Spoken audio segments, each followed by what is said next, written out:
What's up guys, Phoenix here. This video is going to be another card review slash discussion type video, and this time following suit with the video that I made yesterday talking about Ding Long, the origin of the Yang Zing, or as its unofficial TCG translated name is, Wang Tianhu, origin of the Yang Zing. I'm going to be talking about the other new Yang Zing card that is coming out in Invasion Vengeance, or as it's called in the OCG, Invasion of Venom, that pack. I think it's called Invasion Vengeance for us, I'm not sure. I'm not sure if that's been confirmed or not. I can't actually remember. I haven't looked into it. I haven't looked on the official Konami site or not. But anyway, I've had a long day, and I just want to talk about this card because I'm covered in filth from like sheetrock dust filling my pores and stuff like that because of the condo that I have to wire up as my job as a commercial electrician. And I've been rained on. This day has been weird. But anyway, Yu-Gi-Oh cards, 9 branches of the Yang Zing. This card is actually very neat and very cool, and I actually really like this card. Even if we did not have Wang Tianhu or Ding Long, whatever you want to call it, I'm going to be referring to it from this point onward as Wang Tianhu, simply because I just feel like that might be closer to an actual TCG name that we're getting for the card. But regardless, even if we didn't have Wang Tianhu being printed that could search this card, I believe this card would still be very good, and it would be very much a staple in the Yang Zing deck moving forward. If that, whether that's a rogue deck or a meta deck. But anyway, 9 branches of the Yang Zing is a new counter trap card, and its effect reads, when a spell, trap card, or monster effect is activated while you control a Yang Zing card, negate the activation, and if you do, shuffle that target into the deck, then destroy one other Yang Zing card you control. So, right off the bat, this card is Infernity Barrier for Yang Zings, has Yang Zing in its card name, which makes it even more potent and even better because, one, it is searchable off Wang Tianhu, and it is searchable off Zephyr Neo, but also because it is a Yang Zing card, that means that if you draw multiples of these, or if you draw them in general, and you didn't need them or didn't want them, these are extra cards you can discard off Jiaotu. Making Jiaotu better by having more copies of Yang Zing cards in your deck to discard is very, very good. But ultimately, this card is absolutely great, not because it's Infernity Barrier. We've already had access to a card that's Infernity Barrier for Yang Zings to use, but admittedly that was the Zephyr Divine Strike, and that was usable in the Zephyr Yang Zing Odd Eyes deck that people tried to pioneer, earlier this year. Now, ultimately, this card is infinitely better for specific applications. The main one being that, one, it destroys your Yang Zing, instead of just having to require you having Zephyr face up in your extra deck, which, is honestly just not even a requirement because the Yang Zing monster is going to be floating into a different card anyway. So this basically is an absolutely free card versus Zephyr Divine Strike, which needed to be set up with cards in your extra deck and stuff like that. But then its second thing is that it shuffles the card back into the deck after it negates it. It does not destroy the card. That is actually very key, and that is actually very good, and that's one of the best points about this card that I enjoy, specifically in our current TCG metagame right now. We have things like Cosmo ships, Cosmo Dart Destroyer in particular, and then we have things like Monarchs with Pantheism of the Monarchs and stuff like that. So, what this card does is this card shuffles those cards back into the deck rather than destroying them. So, what that effectively means is that in your Cosmo matchup, you aren't going to be forced to activate this card to negate a pilot's effect to summon Dart Destroyer from hand. You can actually just 100% wait and use this card on Dark Destroyer, shuffle it back into the deck, and you've effectively ridded your opponent of one extra card, instead of just negating the pilot and then still having Dark Destroyer in hand, like you would have to do with something like Zephyr Divine Strike, because it would destroy the Dark Destroyer and then enable it to float itself into another Cosmos ship or pilot. Instead, you can utilize this card, and utilizing this card, you are able to take the Dark Destroyer away from them as well and shuffle it back into the deck, which is absolutely great. Sure, it's back in their deck, it's a resource they can utilize later, but I'd rather it be in the deck than in the graveyard because of Demise Cosmo deck specifically, running things like Call of the Haunted to get it back. All these sorts of things just make this a much more better and healthy interaction. In the Monarch matchup, you have things like Pantheism of the Monarchs.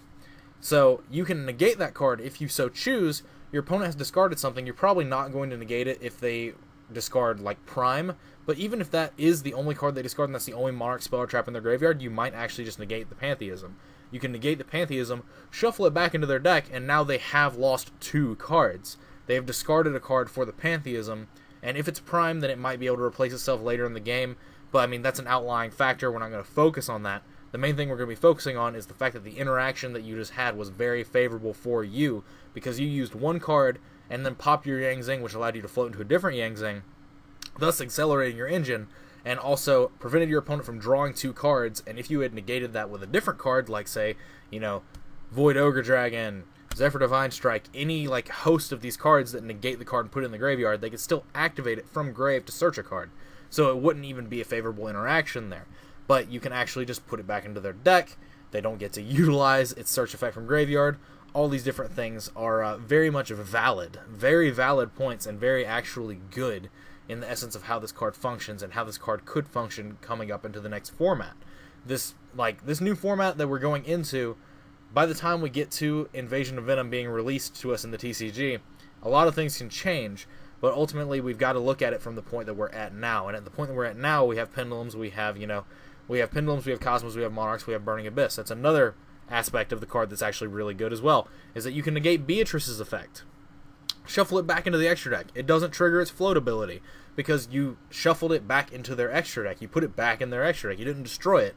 This is just so much better of an interaction than anything we've ever had before in the form of an Infernity Barrier-esque card. And the card is also just searchable through Zephyr Neo and Wang Tiano. So like, this card is absolutely great. I love this card.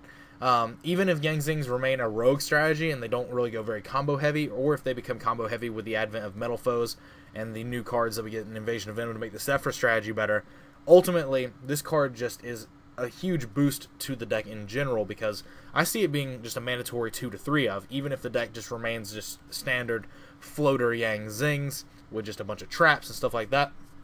This card is still very much a staple because it is one of the best traps that this deck could have. This is basically Satella Nova Alpha for Yang Zings, but it advances your engine. Much like Satella Nova Alpha allows you to draw a card, which replaces the investment, you pop a Yang Zing card, and that Yang Zing card replaces itself with a different card.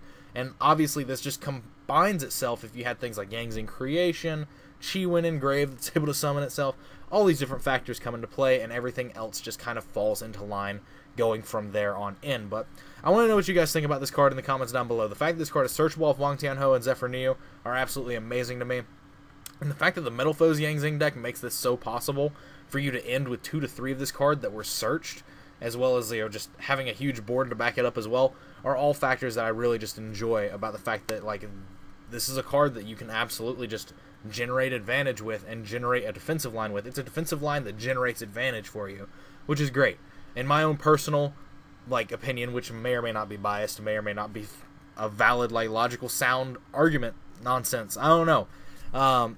In my opinion, this card is just amazing. In my opinion, this card is great, and it's something the Yang Zing deck probably should have been given from the beginning, just because that archetype has just kind of been really undercut. In terms of, it's one of the only archetypes in the past few years that was printed with a mistiming clause. Almost no cards since, late 2012 have ever missed timing. What the Yang Zings do, all of these different things ultimately just culminate into, I feel like Yang Zings on their initial release kind of got dicked over, but likely because Konami was scared of what they were doing with the archetype. But that's just, again, another one of my personal opinions. But I'm curious as to what you guys think. So, as always, like, comment, subscribe to all the nonsense you usually do. Links are in the description of my Facebook pages. If you want to connect with me, chat with me, whatever, definitely check those out. That is what they are there for. Just keep it kosher, I guess. But other than that, that's basically it for this video. If you want to support me, clicking ads on my videos is the best way to do so. Helps me make money, and there's no reason to lie to you guys about that. If you have an ad block enabled, if you want to support me, you can take a few seconds out of your day, disable the ad block, refresh the video, click an ad or two, and then re-enable the ad block when you are done. Like I've already said, it takes seconds out of your day, takes no money out of your pocket, and it just helps me out an actual ton. I cannot express how much it would help me out in general, and you would have my eternal gratitude. That's something that I say a lot, and I actually mean it. I would be very grateful to you if that's something you could do. And it just, again, shows your support and shows how much you're liking the things that I'm doing for the channel. And if you want to see it keep going forward, then that's one of the best ways to ensure that that happens. Make it worth it for me to keep doing this stuff, basically. But other than that, that's it for this video, as I've already said. Again, let me know what you guys think about this card and the Yang Zing deck in general in the comments down below. And I guess other than that, that's it. As always, guys, take care.